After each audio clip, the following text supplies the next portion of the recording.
Governor Beshear, thanks for sitting down with us. What are your top budget priorities heading into this General Assembly session next month? Our budget priorities are about taking some great years of economic development and turning them into decades of prosperity. Right now, Kentucky is so hot on the national scene. Companies are calling us first that used to not even have our number. And so this is about making the investments. Investments in our children, in our workforce, in our infrastructure to make sure we can continue this economic win streak. Number one thing that we have to do is increase pay for our public school employees. Now, that is where the workforce of tomorrow comes from. And right now, we are 44th in starting teacher pay, and we are 40th in average teacher pay.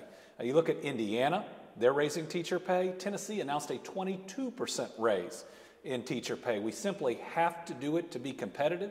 And think about how many employees in northern Kentucky or across Kentucky work for that school system and what it's going to mean to the local economy to have an 11% raise for all of them. And that means having more bus drivers, which we need, more custodians, more mental health counselors. At the same time, and I think your area sees it the most, we have to fund universal pre-K and do it in a way that opens up more child care slots too. You know, Cincinnati's announced that they're going to have pre-K. So we can't be at a competitive disadvantage in northern Kentucky or throughout Kentucky. You know, 54% of our kindergartens show up and they're not ready. This would put 34,000 more Kentucky children, more 4-year-olds, into pre-K, and at the same time, by moving them from traditional child care to pre-K, we'll free up about 4,000 slots. That gets more parents back to work. That saves parents that one extra year of expensive child care, and then we invest huge amounts of money back in child care to make sure that it can thrive and we can meet the challenges of this change we're asking them to make. I think you just kind of answered the follow-up questions in terms of the, I think specifics is $172 million for universal pre-K that you've proposed in your budget. Kind of restate what you just said. Why is this such a priority for you? We have 54% of our Kentucky children that show up that aren't ready for kindergarten. That's where learning loss starts, and so many of them never catch up. That means we're losing so many of our young people when they are still so small. Our chance here to have 34,000 additional Kentucky children get pre-K services would be a game changer, and every one of those parents are either saving on child care expenses during that 4-year-old year, or they can get back into the workforce if they had to leave because of the expense of child care. It's a win for our workforce, it's a win for our future and for education, and it opens up thousands of additional child care slots for children 0 to 4. This is an approach where we bring dollars to the table to help everybody transition into a new model. This would be a game changer for us. It's one we can afford, and it's one that creates a really bright future and opportunity for everyone, leaving nobody out. Don't no need to answer this, but and I'm actually asking this for a colleague of mine who covers education, but she actually points out, you pointed out the numbers for Kentucky as a whole. 19% of kindergartners were ready in Newport. Wow. So, you know, according to that same study that you're quoting from, we have some specifics by district. So it's an issue. Covington, I think, is also really far behind. So think about 80, that means what? That's incredible. 81% of children right now not being kindergarten ready, 81, 82, would suddenly be kindergarten ready. Right? You're having the same group that provides kindergarten to provide these pre-K services. And just the chance that it means for each of those kids is pretty special. And I think we owe them a duty. You're a former attorney general. Yes. As such, do you think that somebody who has been convicted of attempted murder or attempted rape should be eligible for parole in 20% of their sentence? You know, I think that we have to look at a couple of things, and we need to look at it on the macro when we look right now at sentencing and at what we consider violent or nonviolent crimes. You know, the legislature has a specific statute about what is considered violent or nonviolent, and we used that when we had to make commutations during COVID, when we had we had corrections officers passing away doing their job, we had lower level offenders passing away in our jails and in our prisons, and some legislators took issue with how violent or nonviolent was defined, which they had defined. But I think it's always good to look back as different classifications can change. And I think there are some that should be considered violent crimes. And there are others that maybe we need to think about in different ways now that we have more drug treatment and now that we have more recovery services. And so if we look at imposing a percentage, which some people have suggested, on certain crimes, on what you have to serve, that's something we should consider. We also ought to look at lower level crimes right now, that perhaps we shouldn't have people in our jails and in our prisons as long. You've got to do this balance both, so that we're getting people back into society that can, and we're keeping dangerous people out of society that shouldn't be. And it's a challenge, but I think as you look at how many people that we can fit in our jails and our prisons, already with a high incarceration rate, you got to look at both at the same time. But it's been done, and it should be done, and it should be done on a regular basis. So you're open to the possibility of some of these other charges that the parole board doesn't consider violent, adding them to the list. And like I said, I think those were two. Arson is one, strangulation is another. Yes. So you're open to that. Yes, absolutely. And we need to be not only open-minded about it, but oftentimes this is common sense. Now, it's also, as we've looked at on the flip side, different drug crimes where simply having a certain amount is considered dealing when it might not be in that instance. And so let's be smart, let's be open-minded, and let's have those conversations, but let's always realize the trauma and the emotional impact, especially that violent crime has on the victims. Have you had a chance to review the Safer Communities Act, and if so, what are your impressions of that? And I know it's coming from some Republican lawmakers in Louisville. What are your impressions, and is there anything in there that you agree with or disagree with? There are a lot of pieces to it, and right now all I've seen are bullet points. And being a former Attorney General, I need to see it in print and in the bill, but it's something I'll take a close look at. I've signed 627 bipartisan pieces of legislation, so I don't let who legislation is coming from determine whether I'm going to sign it. We're going to look at whether we think it'll work, whether it will make us safer, and we have a lot in this budget to make us safer. We increase the training stipend for local law enforcement, and for the first time, we'd open up that training stipend to part-time law enforcement.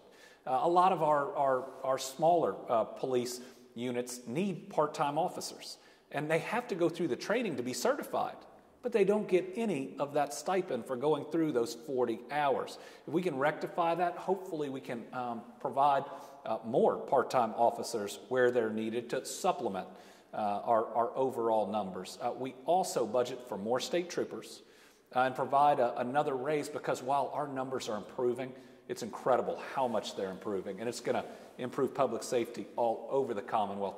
We have a lot that will be eligible for retirement soon.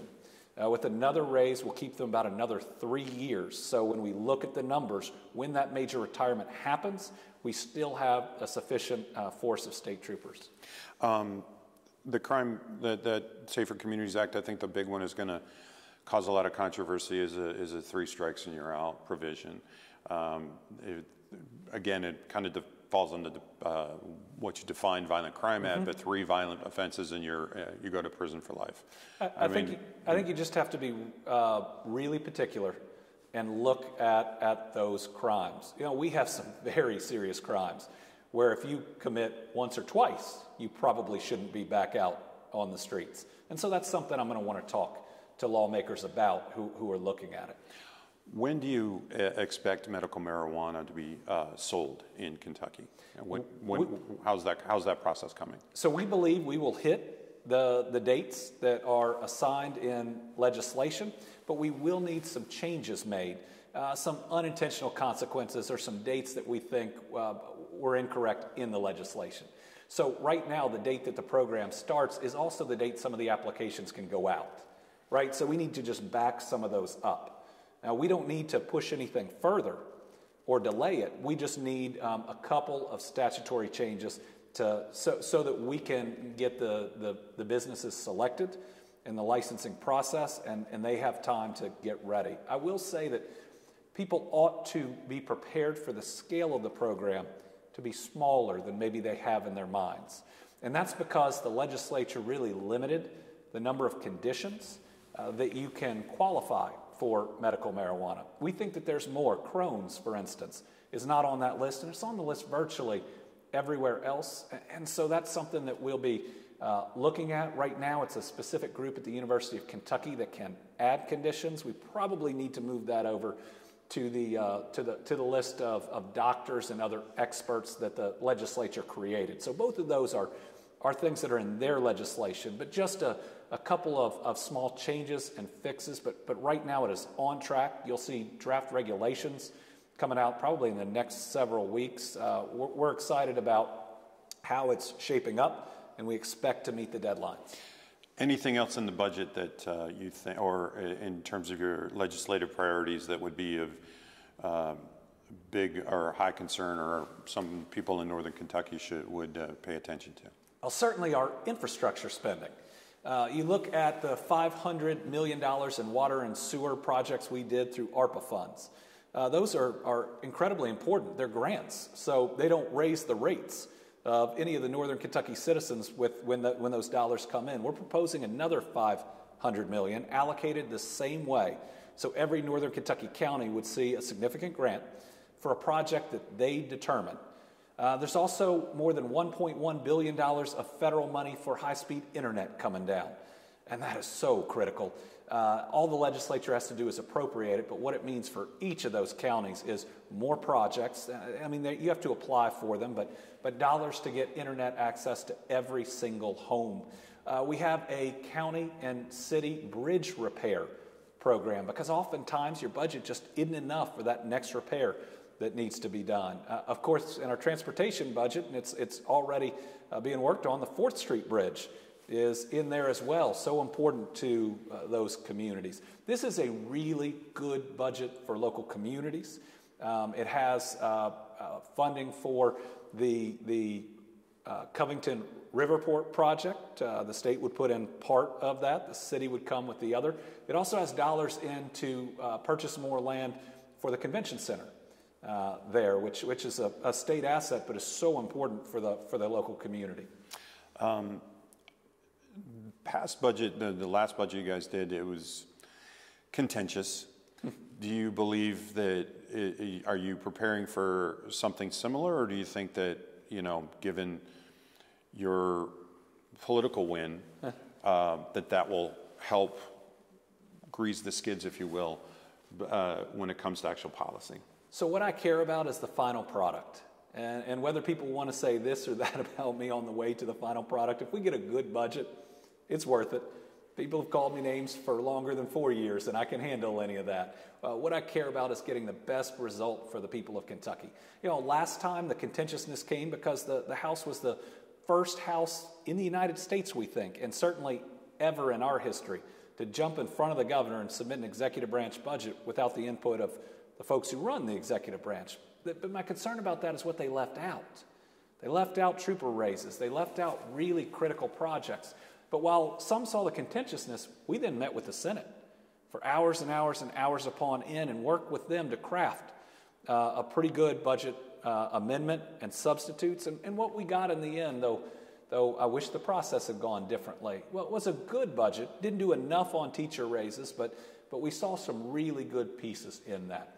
The reason that I released the budget so early this time is I know the House is going to do it again, and that's okay, but I want their very first one that they file to have as much in it as we can to hopefully not leave any of these priorities that they agree with out, and now they can look at ours and they can put any of those pieces into theirs. That helps us start with a better product so that hopefully there's less work to get to a good end product. Do you find it's different doing this work knowing that you don't have to run again, Yeah. and that you don't have that pressure of the political reality of having you're not going to have to run again in 3 years? When you govern during COVID and the natural disasters that I have, you stop worrying about re-election really early because of the steps you've had to take. So I don't think it's necessarily changed my approach, but I will say that people now don't have to worry whether they're supporting or weren't supporting me for re-election, whether something's a win or a loss for me. Right? I'm term limited. And so hopefully that gives us an opportunity to both turn down the temperature, to be able to have even more talks, and hopefully to have some of them a little more publicly, and then to get some things done that maybe because of the perception of whether they'd be a political win or a loss, with that now being off the table, we can get them done. Anything else that I didn't ask? Now, I'm really excited about this last year. We're coming off the best 4 years of economic development in our history. I mean, this is our chance, Kentucky's chance, to really grasp a bigger and a brighter future, and that's what this budget does. When you look inside this budget, there's nothing you would look at and say it's Democrat or Republican. Instead, it meets people where they are. Now, when Kentuckians wake up in the morning, and those in Ohio, I don't think they think Democrat or Republican or Biden or Trump. They think about their job and whether they're making enough money, the roads or the bridge that they're crossing to go to work, and whether they're safe. They're thinking about public safety. They're thinking about the schools that their kids are being dropped at. That's what this budget is about. And I think that's what governance should be about. Not arguing with each other about whatever the partisan issue of the day is in Washington, D.C., but meeting our people where they are.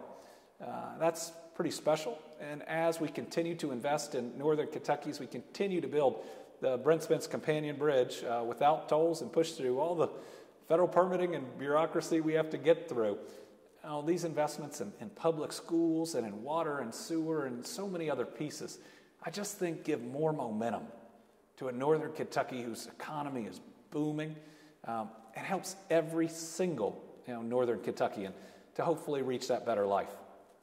Thanks very much. It's funny we talked about medical marijuana. I've been covering how Ohio's been rolling out recreational marijuana, and that's we'll be watching. Yeah, that's quite the that's been quite the experience. Do you anticipate that ever coming up in your term as a possibility? I wouldn't anticipate it in my term, because moving to medical marijuana is a big step, and we need to prove to the people of Kentucky first that we can do it safely, and that we can do it correctly. And whether that opens up other things in the future, we'll see, but certainly my job as a former AG and now as governor is to get this right.